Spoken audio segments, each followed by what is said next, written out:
আমাকে খারাপ কাজ করতে হবে, আমার চাকরির দরকার নেই, আমি দেশে চলে যাবো। ওয়ালাইকুম আসসালাম। বসো।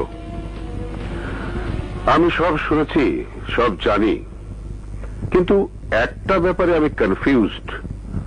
টুন্ডার সাথে বোধহয় তোমার পূর্বেকার কোনো গন্ডগোল আছে। স্যার, এ সম্পর্কে আমি কিছুই বলতে পারবো না। মানে তুমি এড়িয়ে যেতে চাচ্ছ? জি।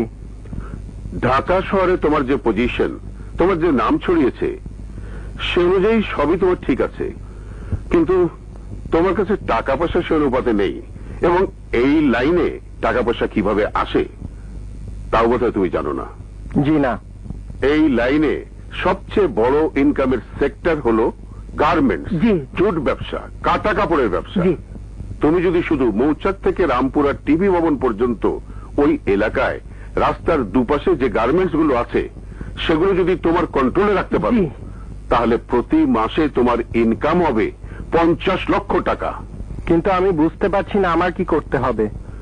সেলিম ঠিকানা দেবে, ওর কাছ থেকে ঠিকানা নিয়ে একটা অফিসে যাবে, সেখানে সেই অফিসের মালিকের কাছে গিয়ে শোডাউন করলেই সব তোমার হাতে চলে আসবে। ঠিক আছে? কাকে চান? মহসিন সাহেব আছেন? আছেন, কিন্তু এখন দেখা করা যাবে না। কেন? আমাদের নতুন গার্মেন্টস এর জন্য লোক নেওয়া হচ্ছে, তার ইন্টারভিউ নিচ্ছেন। আপনি একটু বসেন। বসতে পারবো না, ওনার সাথে কথা বলতে হবে। তুমি যাও। কান্দস কেন? হাত দিয়া কাজ করবো, পা দিয়া মেশিন চালাবো, কিন্তু আমার শরীর ন্যাংটা কইরা দেখলো কেন? আরো বলে আমাকে খারাপ কাজ করতে হবে, আমার চাকরির দরকার নেই, আমি দেশে চলে যাবো। চাকরি করবো না, আমি চলে যাবো। আপনি কোথায় যান?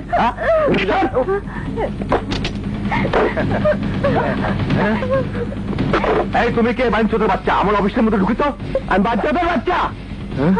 আয় এদিকে আয়। কুত্তার বাচ্চা, কোনো কথা বলবি না, একদম পুরো ম্যাগজিন খালি করে দেবো। এই যে গরিব অসহায় মেয়েরা পেটের দায়ে চাকরি করতে আসে, এরা কিন্তু কেউ গাড়ি বাড়ির মালিক হতে আসে না, শুধু ডাল ভাত খেয়ে কোন রকম বেঁচে থাকার জন্য আসে। কত টাকা বেতন দিস? কত টাকা বেতন দিচ্ছে একটা গার্মেন্টসের শ্রমিককে? বড় জন্য 900, 1000, 1200, এই টাকা দিয়ে একটা মানুষ চলতে পারে? দেখেছিস? কুত্তার বাচ্চা, দেখছিস? প্রতিদিন ঢাকা শহরের অলিতে গলিতে টিফিন ক্যারিয়ার হাতে মেয়েরা কিভাবে মাইলকে মাইল পায়ে হেঁটে তোদের গার্মেন্টসে কাজ করতে আসে। ওদের দেখে মনে হয় না ওগুলো ভুখা মানুষের মিছিল? ওদের শ্রমের বিনিময়ে তোরা পাজেরো চালাচ্ছিস, বাড়ি ধারে বাড়ি বানাচ্ছিস, মদ খাচ্ছিস, এয়ার কন্ডিশন অফিসে নরম চেয়ারে বসে থাকতেছিস। 5,000 গার্মেন্টসে প্রায় 20 লক্ষ মহিলা শ্রমিক কাজ করে। ওদেরই শ্রম বিক্রি করে বিদেশ থেকে আসে কোটি কোটি ডলার। সেই ডলার দিয়ে তৈরি হয় রাস্তা, আসে বিদেশি গাড়ি, সেই গাড়ি শুধু তোরা চালাস। ওদের পরিশ্রমের টাকা দিয়ে তৈরি হয় বিদ্যুৎ, সেই বিদ্যুৎ দিয়ে তোরা এয়ার কন্ডিশন চালাস। আর ওরা একটু ফ্যানের বাতাসও খেতে পারে না। ওদের ঘরে রাতে বাতি জ্বলে না, হারিকেনে 3টি আলো তোরা ভাত খায়। আরে কুত্তার বাচ্চা, এ তো অন্নদাতা, এ তো বাংলার মা। ভালো করে দেখ, এ তো মা। তোর মাকে উলঙ্গ করিস কিভাবে? কুত্তার বাচ্চা, কুত্তার বাচ্চা, মাকে উলঙ্গ করে কেউ? টাকা তো ভালো করে দেখ তো এই অসহায় মুখটা। আমি তো দেখছি এই মুখ বাংলাদেশের মানচিত্র। বাংলাদেশ কাঁদছে, আবার বাংলাদেশ কাঁদছে। কুত্তার বাচ্চা,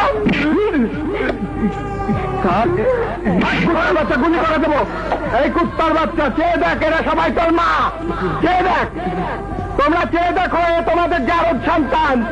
হারাম খেয়ে ভুড়িটা কত বড় বানাইছে কুত্তার বাচ্চা। বাচ্চা বাচ্চা, তোর মায়ের কাছে কুত্তার বাচ্চা। আমাকে মাফ করে দাও, আমাকে মাফ করে দাও মা, মাফ করে দাও।